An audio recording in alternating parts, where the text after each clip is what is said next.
evening, everybody, and welcome back to Dialogue here on JCN. I'm your host, Daytwal Pinder, and I am talking to Anna Proctor about her amazing artwork, as we have had displayed already throughout the show, and will continue on. She has an upcoming visit right here at the Cube West Gallery, August 19th, which is a Friday evening. If you are interested, go check out the Cube West Gallery site on Facebook. The curator and director and founder and everything else extraordinaire, AJ Watson, is going to be on for the next segment to tell you even more details about how to contact them. But keep this in mind, because new art here in the Bahamas is always so exciting to me. So, Anna, dropped it on. Back to you. So, I have to admit, we were cheating a little during the break, and we were chatting about this wonderful piece here, and I was so taken. Immediately when you put it up, I was like, ooh, textures, or what's going on there? And it really has this fantastic 3D sort of quality to it. Thank you. Tell me a little bit about how you were able to create this. This whatever. It's a mixture of still life and also sort of spray painting and stenciling, which is something that AJ sort of introduced me to the joys of when I was working downstairs. So it's a bit of an experimental piece. But done in a hopefully quite delicate way. I think it's quite... I really thought it was lace that you had stuck on there. So, I mean, it really gives that impression. So, walk me through how you would have done this. Without giving away trade secrets. Yeah. It's watercolour and ink strawberries with a little bit of acrylic. And then there's a sort of a creamy section which I spray painted. So this is strawberries and cream. So the strawberries are watercolor with a little bit of other goodies in there, and then the cream is spray paint. Acrylic and spray paint. I love it. And then the background is a doily, which is a sort of very old-fashioned way of displaying cakes. Yeah, of course. I'm trying to think back to the, sort of the cake shop you would go to in the 80s or whatever, and then everything would be on the little doilies. Definitely not something I use at home, but no, right. But perhaps in Italy back in the decades ago, that would have been very... It was good for the theme. Yes, I love slightly it. Retrospective, sugar-coated look. Because the doily is kind of sweet concept as well in the other concept. And it's a little bit kitsch. Yeah, it's very kitsch. I love it. Yeah, I had a lot of fun with doilies.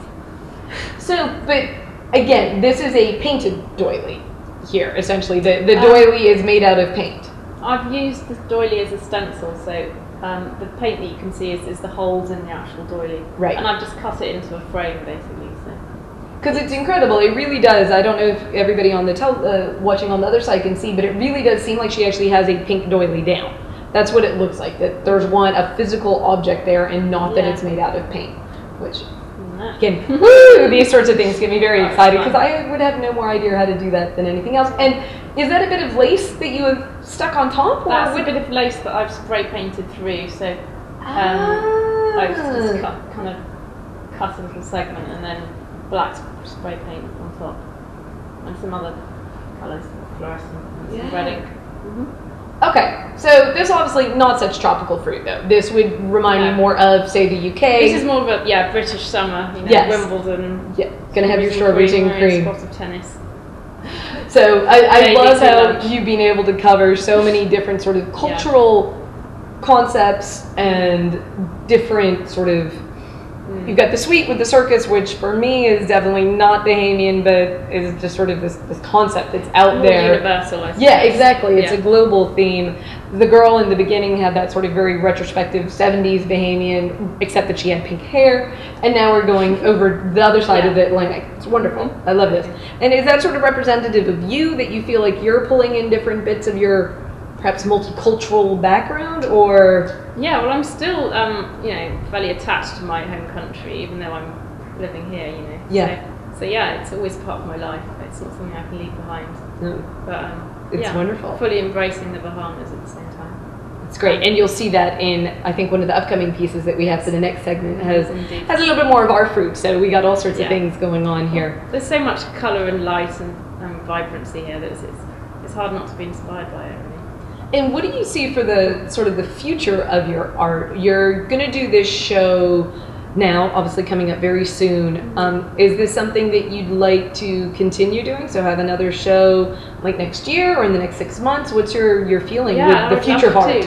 I'm going to see what happens, see what the response is to the show, and see where it leads, really. Yeah. But yes, I'd love to. I'm very excited about the show. So. Fantastic. Yeah, I mean, because I think it's one of the wonders that we have here in the Bahamas. So AJ, obviously natively from Australian, has been living here, and I mean, he's more Bahamian than I am in some ways now, but he's been here forever, married to a wonderful Bahamian lady. And I think it's just such this benefit that we are able to get here in the Bahamas, having our expats come in and be able to share your knowledge, your skills, your tools with us. Is that, do you kind of get that? Do you feel that people are like, oh, this is so great? Because I don't know that many Bahamian artists who are going to go out there and do strawberries and cream. I'm not saying that some of them wouldn't, because a lot of us have spent time in the UK, but I love then that we get this little change up. Yeah. Well, it's part of, I mean, the time I was doing this was, I think, strawberry season back in England, so it's sort of on my mind, I think. Like, oh, around this time I'd be tucking into a nice bowl of strawberries and cream. Perfect. So I thought, why not do something along those lines?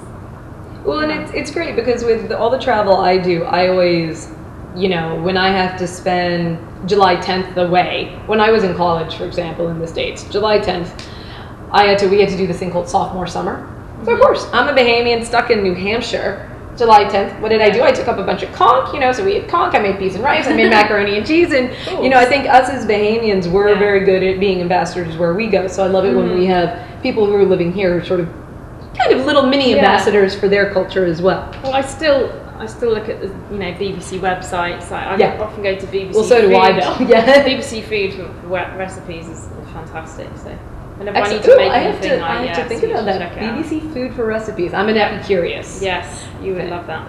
Gonna have to check that. So, but let's go back a little bit to your restaurant touring throughout the Bahamas. How many restaurants have you written about? I think I've done 7 now. 7? Yeah. Fantastic. I have not been on your blog recently enough at this point then. I've had a little bit of a lull. Okay. I had about a month off. I didn't do anything. But summer's always a lully time. You know, it's 95 degrees outside. Oh, and you were actually working hard. My bad. Yeah. But I try to do it once a month.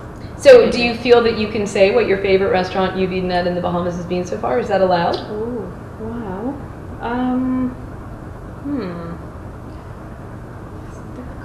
I mean, I don't know if I could single out one. Top 3 then. Matisse is always yes, always Matisse good. Is lovely. Yes, but I have had some slightly under-seasoned food there. But generally, it's a beautiful restaurant. Service is fantastic. Greg does a great job. I agree. The first time I went to Mahogany, I was blown away by the food. And the whole ambience. The ambience is nice. Back in January, so that was the first restaurant I did. But then I've also really enjoyed going to Nesbitt's and having. I was going to say, have you been able to? Because I mean, for me, Nesbitt's shrimp and their wonderful bits. waitresses, and it's really good value. So I was going to say, you should definitely make sure you're able to mix in some of the best restaurants are exactly. I mean, I love Nesbitt's. I love a lot of the shacks at Arawak Key. For me, are just fantastic. There's so many. We have such a great mix here. Absolutely. So hopefully you can. For a small island, it's really interesting. I wanted to do a show one time highlighting the best crack conch in all the different communities of the Bahamas. I'm still thinking that this is an important show that I'm going to take Ryan, my wonderful videographer, around with me, and he and I are going to eat a bunch of crack conch all over the place and see where we think it ends up. The best crack conch in the country. This is sounds good. Big fan of that particular product. Yeah. So we got food. We've got art. This seems like you've got a lot obviously going on. How do you balance? For me, I thought at one point that I would be a writer. Great. So, I really was like, I'm going to be a writer. And then I realized there was no way that I had the self-discipline required to be a writer. Yeah. Because it was way too easy to get up and go online and see all this really interesting research that's going on and look up food recipes and then try and cook those food recipes. And so literally I tried this experiment for about 2 days and I was like, wow, I will never make it. I'm going to write a book in 22 years at this rate. How do you get self-discipline to say, I'm going to do art today? I just have to get on with it, really. I have to be disciplined, otherwise it won't happen. So I just decide, right, from this time to this time I'm going to do this, and then I might do something else in the afternoon. Like I also write for a company I used to work for in England, I write a design blog, so I have to do that as well. Okay, so you segment out your time. You don't have a choice. Yeah. Well, and I suppose you have good slave driver AJ making sure that he's constantly sure I'm safe. Coming here and working in the studio was great because I could come in and do sort of a morning here, then go back, maybe feed my dog, have lunch, come back again. Perfect. And yeah, it gave me a bit more structure, and also we could bounce ideas off each other and show me different techniques. Yeah. And that seems to be such an important thing. Yeah, it was really inspiring. So.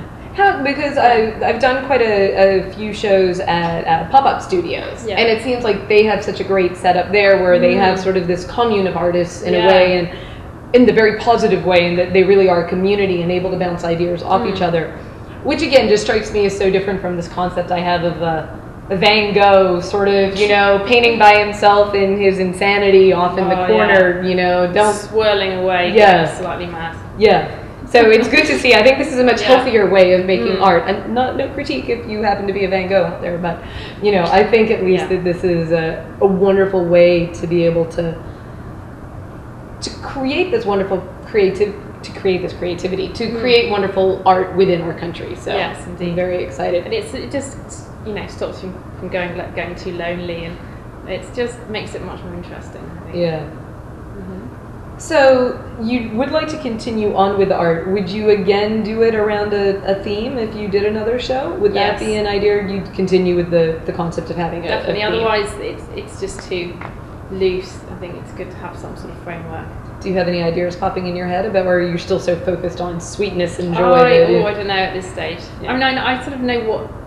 I think I'd like to carry on doing more printmaking. So lino cuts and also screen prints. Right. So yeah, I just need to have a theme, but I can't think about that yet. Perfect. No, you wait until after the 19th has come and gone, right? But yes, it will be brewing away. Fantastic. Well, again, everybody, we're going to find out in the next segment with AJ about all the details, but do always remember, you can always go and comment on my Facebook page, which is just facebook.com/Bahamas Dialogue. If you're interested in contacting Anna or AJ about any of that coming stuff, or Anna about any of the pieces she's been displaying throughout the show, just let me know. And come back with us after the break. He breaks you to bush crying, oh Lord, I got dead. And small, yeah, and short, chick running out the heart.